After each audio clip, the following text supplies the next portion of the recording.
Thanks for being here. I will make a quick announcement at the top, which is that I have a parent-teacher conference that I am committed to making, and so I need to keep this at about 35 minutes if I could. Coverage. Have you seen my kid's report card? It's all good. Ben, can I take your questions? Yes, I have a couple questions on the U.S.-Israel-Iran front based off the interview the President did with Atlantic. I'm trying to reconcile a couple of points about the President's approach. He says in the interview, and he said before, I believe, that he wouldn't presume to tell Israel how to handle its own security. But then he also talks about how an Israeli attack on Iran could be a distraction that will allow Iran to portray itself as a victim. Mm-hmm. So, I mean, in a sense, for reasons he thinks are very legitimate, in fact, he is trying to tell Israel what to do, which is not to attack and let sanctions work. Well, we share in our constant and regular communications with Israeli government, military, and intelligence officials our judgments of the diplomatic situation, the situation regarding Iran's pursuit of nuclear weapons technology, and ideas about what contingencies might breed what outcomes. But that is quite different from trying to tell a sovereign nation how to make a decision. And the President wouldn't presume to do that, and he won't presume to do that. When asked if he plans to ramp up his rhetoric with the Prime Minister about the red line issue, he says, look, you've got options, including the military option, and he says, I don't bluff. Does the White House feel like privately and publicly it has, in fact, already spelled out his red lines? It has gotten specific? Well, I think I want to be clear. The President obviously gave this interview and spoke extensively about this issue.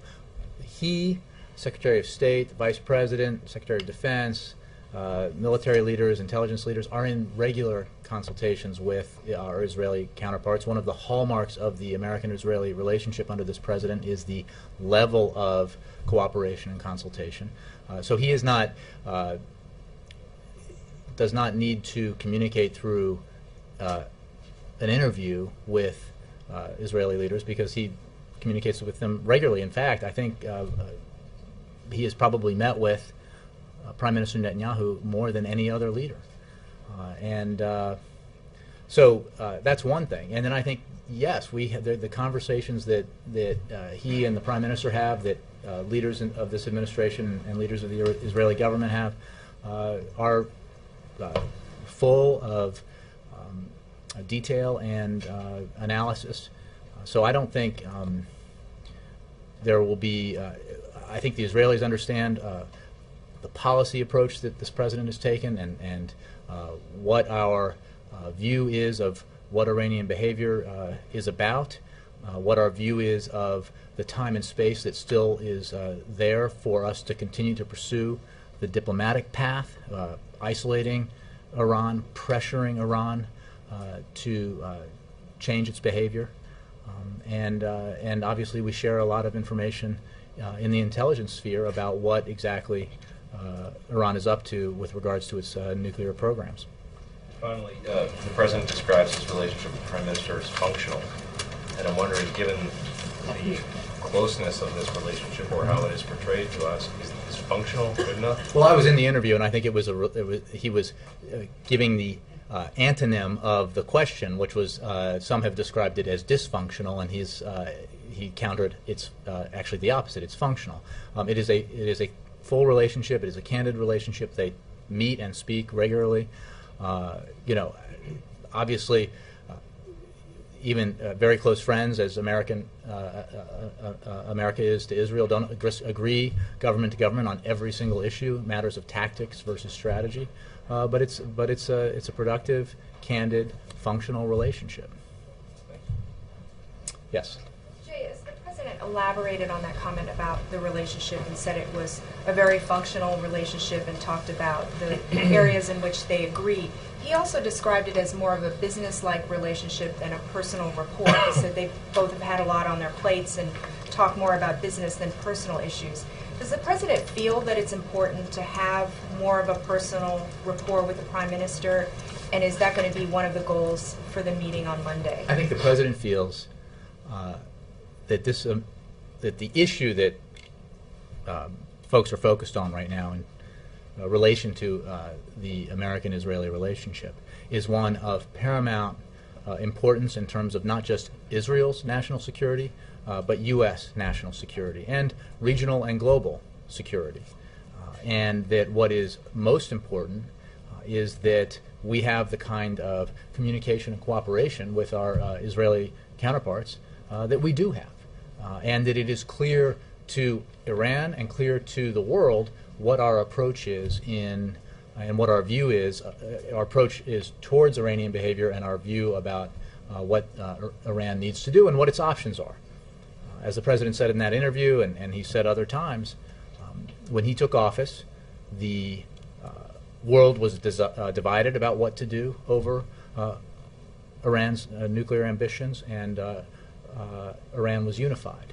The reverse is now true because of the approach the President took and leading the international community by demonstrating his willingness to negotiate, discuss with Iran, to sit down and talk with Iran, if it were willing to demonstrate its commitment to upholding its international obligations. By taking that approach, he has helped unify the international community in an unprecedented level of unanimity in its approach to Iran, which has resulted in an unprecedented level of international action against Iran as a result of its behavior. So, look, the relationship is sound. I think the President also pointed out that, what is true about the relationship is that Israelis know that our friendship with Israel and our support and for Israel and our commitment to Israeli security is a bipartisan fact of our life here, and Americans understand that that relationship is the same regardless of which party is in power in Israel. So this is, the President looks at this as not a political issue, although some here would politicize it, but as an issue of a strategic, vital partnership with Israel and a matter of national security. Could you talk about the details of the meeting? Is there going to be a lunch? Is there going to be a joint press conference? Is it just I don't have anything beyond the fact that they're meeting to talk to you about today. Jake, yeah. President Obama called the Georgetown University law student Sandra Fluke within the hour. Why did he call her, and what did he tell her? It was actually more recent than that. It was probably about 20 minutes ago. That's within the hour. Sorry, you're right. It was within the hour. I just know that is what I was in the Oval when he did, and that's one of the things that delayed the briefing. The President called Georgetown University law student Sandra Fluke, I think is actually how I pronounce it, because he wanted to offer his support to her. He wanted to express his disappointment that she has been the subject of inappropriate personal attacks, and to thank her for exercising her rights as a citizen to speak out on an issue of public policy. And it was a very good conversation. Is that all you can tell us about the conversation? Well, I mean, I think so. It wasn't, it was several minutes. They had a very good conversation. I think he, like a lot of people, feels that the kinds of personal attacks that she's that have been directed her way are inappropriate. It's the fact that our political discourse has become debased in many ways is bad enough. It is worse when it's directed at a private citizen who was simply expressing her views on a matter of public policy. Is it appropriate for democratic organizations to try to raise money off of this attack on her? I think that I'll leave that to whatever organizations might agree with her or sympathize with her. The fact of the matter is the President was expressing his support for her and his disappointment in the kind of attacks that have been leveled at her, to her, and his appreciation for her willingness to sort of stand tall and express her opinion. One last question on the same subject, although not on Ms. Fluck. Is Vice President Biden at Iowa State University was referring to the conscience debate about contraception, and he said that it got screwed up. That's a quote from the vice president. Why did it get screwed up? Well, I think, as you remember, when the president came out and made his announcement about from this podium about what the approach he was going to take and direct his administration to take with regards to religious institutions like colleges, universities, and hospitals.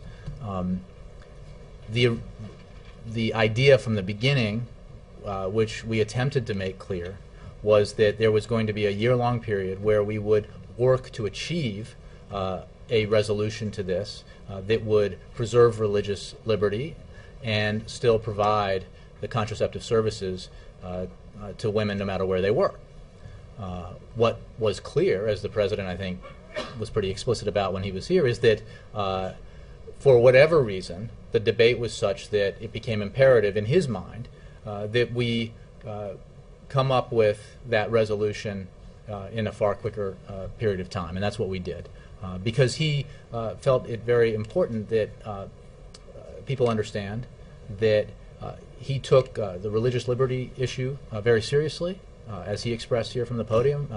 His own experience with faith-based organizations when he was a young man demonstrated to him the importance that they have in our public life, and he believed very clearly that we could extend this important health care coverage to all women, and no matter where they work, and do it in a way that still found that balance that preserved religious liberty. Thanks. Dan. Thank you. Jay, the last time, a few times the president has met with Prime Minister Benjamin Netanyahu, much of the focus was on the Mideast peace process. Is the focus on Iran pushing that aside, overshadowing that effort at all? Well, there's no question that Iranian behavior is a front and center issue right now for this president in terms of his national security policy, and certainly in his discussions with the Israeli Prime Minister. But it is not the only topic that they will discuss, and it's certainly not the only topic of importance between our two countries. The president remains committed to doing everything his administration can to encourage both parties, both sides, to come to the table and negotiate a two-state solution that both sides have said they want, and which really is the only way to achieve long-term peace in the region. So that remains an important item on the agenda, and I'm sure it will be discussed when the two leaders meet. You have discussed here today quite extensively the nature of the relationship between the two leaders. But is there trust in that relationship? Yes, there is. There is, I think, a very clear understanding of, because of the level of cooperation at the highest levels as well as at the variety of levels that I discussed, of what we see in with regards to the Iranian issue, what we see is happening there, what our policy is and how and why we're pursuing it, why we think, as the President has said, a diplomatic solution where Iran renounces nuclear weapons ambitions is the best option in terms of resolving this problem for the long term as opposed to temporarily, and that because there is time and space available to continue to pursue that path, to continue to pressure Iran, to isolate it, to have the ever-increasing level of sanctions bite in terms of Iran's economy, that is the right way to go. It is also the case, as the President made clear in that interview, that he does not take any option off the table, and that everybody should be clear about that, that he does not bluff when he says that no option is off the table in our potential response to Iran's pursuit of a nuclear weapon. He means it, and I think he made that clear in the interview. Yes, Nora. When the President says, "I don't bluff," does he mean in referring to Iran acquiring the capability or acquiring a weapon? I think we have made clear that we are determined to prevent Iran from acquiring nuclear weapons. there is a staged process here, and one of the reasons why, as I've made clear and others have, we know there is time and space to continue to pursue a diplomatic path with sanctions and diplomatic pressure is because we have visibility into Iran's nuclear program. We have IAEA inspectors on the ground, and we know that they have not made that breakout move towards acquiring nuclear weapons. We will continue to pressure Iran. We will continue to work with our allies to ratchet up sanctions, to isolate the regime, and the price that they're paying for their behavior is already high, and it will get higher. So that's the policy we're pursuing. And a follow on the president's call with a Georgetown law student, Sandra Fluke. Was the president made aware of Rush Limbaugh's comments? Is that why he placed the Well, call? he certainly is aware of them, yes. Yes. And what did he think of those comments? Well, I think this is not a quote from him, but I think he thinks they were reprehensible. They were disappointing. They were. It is disappointing that that kind of those kinds of personal and crude attacks could be leveled against someone like this young law school student who was simply expressing her opinion on a matter of public policy, and doing so with a great deal of poise. Wendell. Is the president frustrated that Republicans have been able to convince at least other Republicans that he's too tough on Israel and too soft on Iran? I think, Wendell, as you know, that there is for some folks an overlay of American domestic politics here. As I know from being with him when he discussed these matters, this is a matter not of domestic politics for him, but a matter of American national security and the security of our close ally, Israel. That's the approach he takes, and these are extremely serious issues. And as again, I think he made clear in the interview that he gave to The Atlantic, he is fully focused on the threat that Iran represents, both to Israel, to the region, to the United States, and to the world. And his policy has been designed from day one to prevent Iran from achieving or acquiring nuclear weapons. Reports out of Israel indicate that Prime Minister Netanyahu wants the president to spell out the red lines Iran will not be allowed to cross without the U.S. joining in military action. Is that likely to happen this weekend? Well, I think the president addressed that very clearly in his interview yesterday. I think he made very clear that when we talk about the options available to the United States and make clear, as he does, that we rule out no option, that we take no option off the table. That includes, obviously, the military option. However, it is our policy that the best opportunity we and our many allies on this issue have of resolving the threat posed by the potential of Iran acquiring a nuclear weapon is by doing it diplomatically, by pressuring Iran into changing its behavior so that it makes the decision, that Iran makes the decision, its leaders make the decision to forsake pursuit of this of a nuclear weapon. And we have time and space to continue to pursue that policy. I think the president also made clear that there is it is not strategically in the United States' interest to draw explicit red lines as to what hypothetical action by Iran would result in a specific reaction by the United States. He's made clear what our policy is. He has made clear that we do not rule out any option in responding or in dealing with Iranian behavior, and I think that is the way it will remain going forward. Andre. And can I give you sorry, one more on purely political question. The president recently crossed the 100 fundraiser threshold in the 2012 campaign, which, you know, is being used to beat up on him for focusing more on his re-election than on the affairs of state. Are we looking at a result of Citizens United here? At this point, George W. Bush had done roughly half as many fundraisers as the president.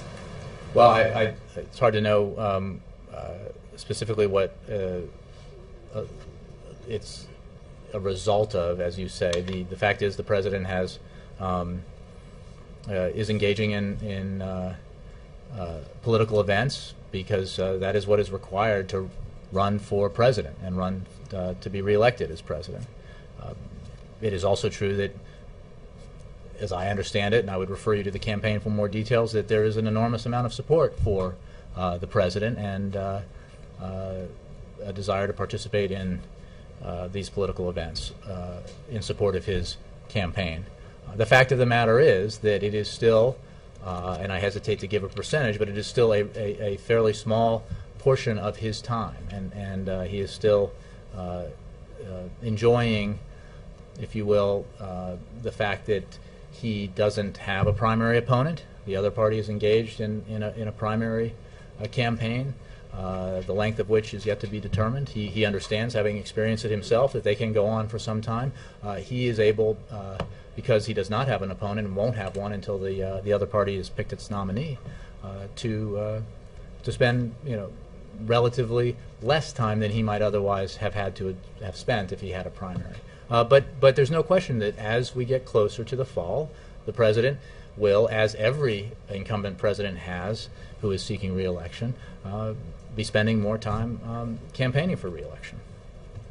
We shouldn't conclude that he appears to be starting earlier to counter the impact of super PACs. I don't know that that's the case. I mean, I would refer you to the campaign, and I don't know that he started earlier necessarily. He just may be more be more successful at it than some of his predecessors. Mike. Minutes after speaking with the president, Ms. Fluck, I believe is the correct pronunciation of her name, appeared on the Andrea Mitchell show, and she talked about the message from the leader of Georgetown University, I believe his title is the president of Georgetown University, was largely conciliatory, supportive, and talked about the need for a more civil discourse in society. Given the fact that the president feels that Rush Limbaugh's comments were reprehensible, disappointing, and crude, what, if anything, should be done? Let's just be clear. You guys were asking me a question. I will say the president was expressed to Sandra Fluck, I think, is the pronunciation, that he was disappointed that she was the subject of these personal attacks. That I think that it's fair to say that reprehensible was my word. I don't want to, but look, these were unfortunate attacks that were leveled against her, and the president feels that way. I think they were inappropriate and reprehensible. But the point is, the president called her to thank her for speaking out on a matter and doing so with great poise on a public policy matter, and to express his disappointment that she had been subjected to these kinds of attacks. I think that my understanding is that's not quite the complete quotation from the president of Georgetown, but I'll leave it to you to check into that. Sure. Andre. Can I ask a follow-up? Sure. Please. I'm sorry. Sorry, Andre. You're next. Okay, just two, which is a lot less.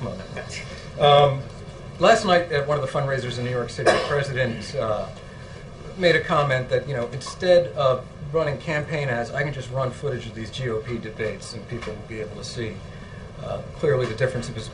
And his tone was one of ridicule, I think it's fair to say. But repeatedly we've heard White House officials, and I think even the president himself, say that they expect a very tough and close race in the fall. Given the fact that the president apparently doesn't have high regard for the way the GOP candidates are conducting themselves, is it still the case that you expect a tough, close race? Well, I would take issue with your characterization of what he said. I think the point, as he and I and others and folks at the campaign has made, is that what we have seen from the competition on the other side to produce a nominee for the Republican Party is that no matter who the nominee is, assuming it's somebody from the current field, the policies are very much the same. And the policies are essentially reiterations of, often on steroids, of the policies that got us into this mess.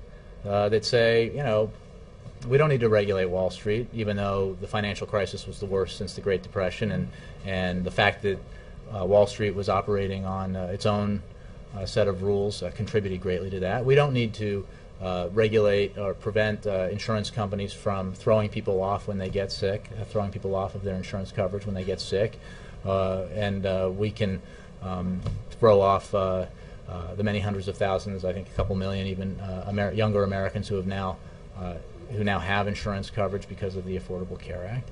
And we should, again, according to the policy proposals put forward, which are quite similar to the ones that our Republican friends on the Hill have put forward, we should not just, not only should we not take a balanced approach to deficit and debt reduction, but in dealing with deficits and debt, we should go ahead and give bigger tax cuts to millionaires and billionaires, while making life even harder for the middle class.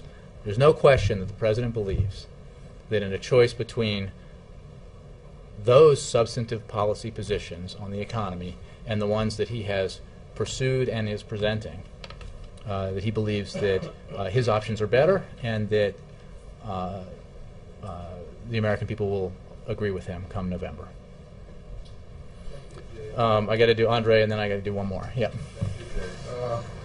In the run-up to the elections in Russia, President Putin published a number of articles, made a number of announcements, including on international relations. He repeatedly was asked about Iran and Syria and all that. Basically, his basic point is he's not happy with a certain trigger happiness in the world that exists. A certain what? Trigger happiness. Are those your words or his?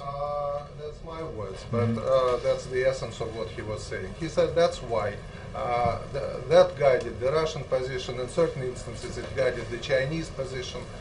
My question to you about that is, you said we want to make our views known so that everybody has no mistake about it, knows that do these views from Russia and China, these views count for the White House? And I also had a technical question about the election after. Oh, well, okay, let me, and we're going to have to move quickly. Of course, the views of Russian leaders count. We have a very important relationship with Russia, and we will continue to have that important relationship. We have been in regular consultation with Russian government officials on this very issue. The fact of the matter is, Andre, as you know, we profoundly disagree with the decision by Russia to veto the United Nations Security Council resolution that supported the Arab League proposal for a transition in Syria. And as regards trigger happiness, I think anyone who has watched a single minute of footage of the brutal assault by the Assad regime on his own people understands that the trigger happiness is all on one side.